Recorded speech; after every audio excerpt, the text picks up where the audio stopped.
How's it going, guys? It's Red, and in this video I'm going to be showing you guys a super powerful high difficulty SMG setup that you guys could be using right now in Back 4 Blood just after the big update. But before we get into that, if you're new here to the channel, make sure to leave a like on this video and subscribe for more awesome Back 4 Blood content just like this. Also, make sure to check out the link to my Discord server. It's going to be down in the description below. You guys can use it to find teammates to play Back 4 Blood with, so if you guys are in some dire need of teammates, make sure to come check out the Discord server. And without further ado, I hope you guys enjoy the video.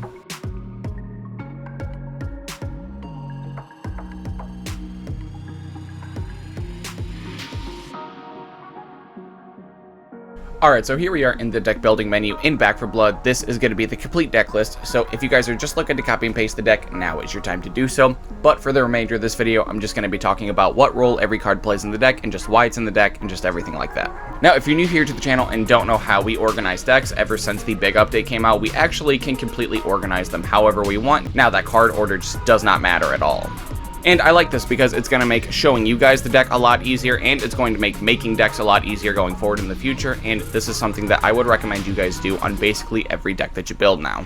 Now, the first category that I have in this deck is going to be built around weak spot damage, and to start it off, we're going to have Reckless Strategy, which is going to give us plus 30% weak spot damage and minus 5% damage resistance. We have Ridden Slayer, which is going to give us plus 20% weak spot damage. We have Front Sight Focus, which is going to give us 20% accuracy, 10% weak spot damage, and 15% aim speed. And to round off this category, we have Knowledge as Power, which is going to give us plus 10% weak spot damage, and it allows players to see values for damage they deal and enemy health bars. Alright, so the reason that we're playing these cards specifically, and the reason that I left out Hyper Focused, is because of the downside on Hyper Focused. I do think that taking a 40% move speed nerf while you're shooting is just too detrimental to the SMG class, just because SMGs are just so based on mobility. Like, that's the thing that SMGs can do that like most other weapon categories can't. Like, SMGs obviously aren't going to put out as much damage as like an AR or an LMG. They're not going to have as much close range tear as something like a shotgun, and they obviously can't shoot as far as, you know, like sniper rifles, anything like that. That's why the main thing that SMGs have are mobility, and they're good at like the medium range. But, I mean, the reason that we're just playing Front Sight Focus and Knowledge as Power primarily is to help make up for the fact that we're not playing Hyper Focused, because I do feel like it's just going to be a really hard time playing Hyper Focused in, like, this SMG deck. Especially since you're going to be, you know, like, running around a lot and stuff like that. You're going to have a lot of stamina, stuff like that. It's just going to be really hard for you to utilize this card and get any value at all. But instead, we get cards that give us, you know, aim speed, accuracy, and it gives us, like, the health bars and everything, which I've said in previous videos I'm a huge fan of. But, again, if you'd rather just play Hyper Focus instead of these two, I mean, feel free to. Now, the next category that we have is going to just be straight DPS, and that's just going to be like base weapon damage. Now, to start off, we have Patient Hunter, which has every 0.75 seconds we ADS, it increases our bullet damage by 10% up to 3 stacks. Up next, we have Shredder, which is each bullet hit causes the target to take 1% increased damage for 3 seconds, stacks up to 15%. Next, we have Line 'em Up, which is going to give us plus 10% effective bullet range, 15% recoil control, 25% bullet penetration, and aim speed.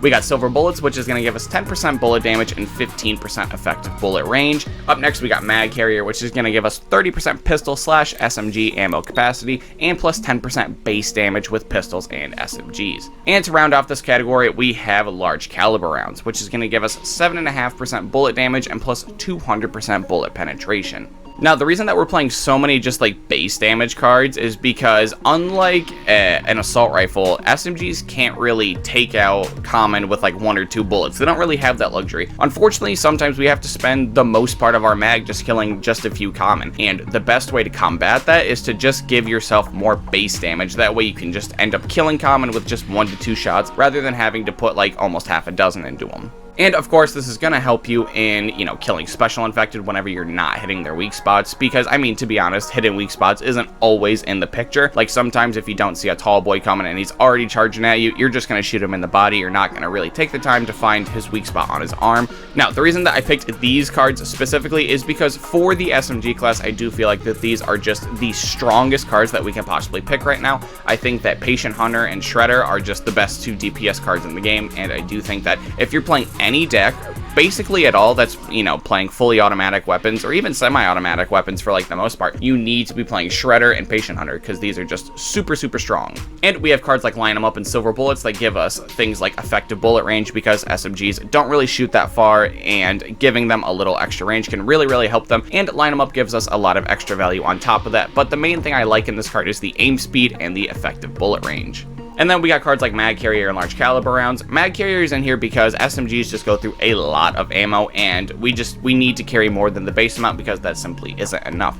And you tack on the fact that this card also gives us more base damage, which is really what we're looking for. In this deck, we want to focus a little bit more on base damage than we do weak spot damage, because if you do the math, we don't even have 100% weak spot damage with all of these weak spot cards. We would if we played hyper focused, but we've already had this talk. This card's bad in this deck, so we gotta play these. And Large Caliber rounds is in here simply for the bullet penetration. I don't want to get stonewalled by all the common infected, especially when I'm using something like an SMG, because it would just feel really bad to put like 9-10 bullets into a common and just not have those bullets accrue any other value from hitting anything else, just because I don't have any bullet penetration. But you put this card in and that problem just goes away. Alright, the next category that we have is going to be reload speed, because reload speed is actually a pretty big thing for SMGs, because I mean that's kind of how they make up for the fact that they don't do as much damage per mag, is the fact that they can reload and get to shooting quicker. Now to start it off, we have Ammo Belt, which is going to give us 50% ammo capacity and 15% reload speed. We have Cold Brew Coffee, which is going to give us 15% reload speed and 25% aim speed, weapon swap speed, and use speed.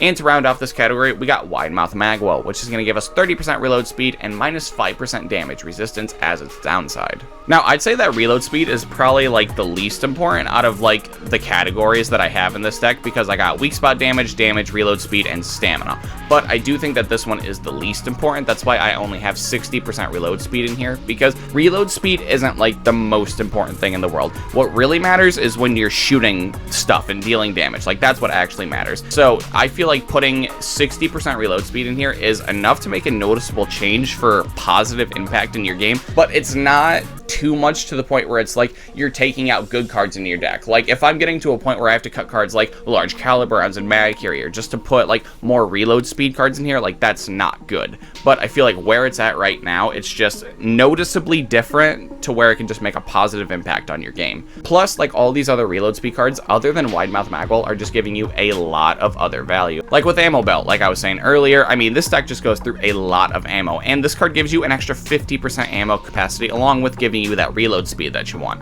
And Cold Brew is just so much value in one card. It's going to give you, along with the reload speed, it's going to give you aim speed, weapon swap speed, and use speed. Like that's just too much value to pass up. Alright, and the last category that we're going to have for the deck is going to be like stamina, because SMGs are a really mobile class, and you are going to be much more mobile than someone with like a shotgun or an AR in this build. And to start this category off, we have Rhythmic Breathing, which is just going to give us 40% stamina, and we have Superior Cardio, which is going to give us an extra 20% stamina and 20% sprint efficiency and 5 health.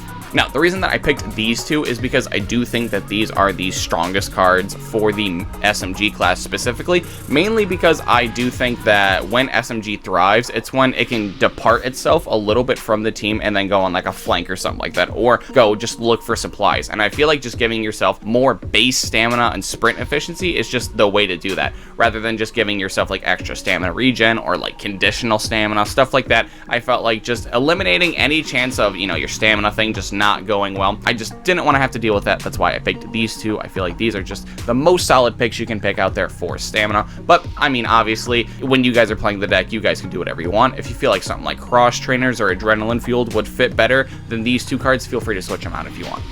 Well, that's going to do it for the video, guys. Make sure to leave a comment down below telling me any deck changes that you guys would make, and as always, if you happen to enjoy the video, make sure to leave a like and subscribe to my channel for more awesome Back 4 Blood content just like this. Also, make sure to check out the link to my Discord server. It's going to be down in the description below. You guys can use it to find teammates to play Back 4 Blood with, so if you guys are in some dire need of teammates, make sure to come check out the Discord server. And until next time, it's been Red, and I'll see you guys in the next video.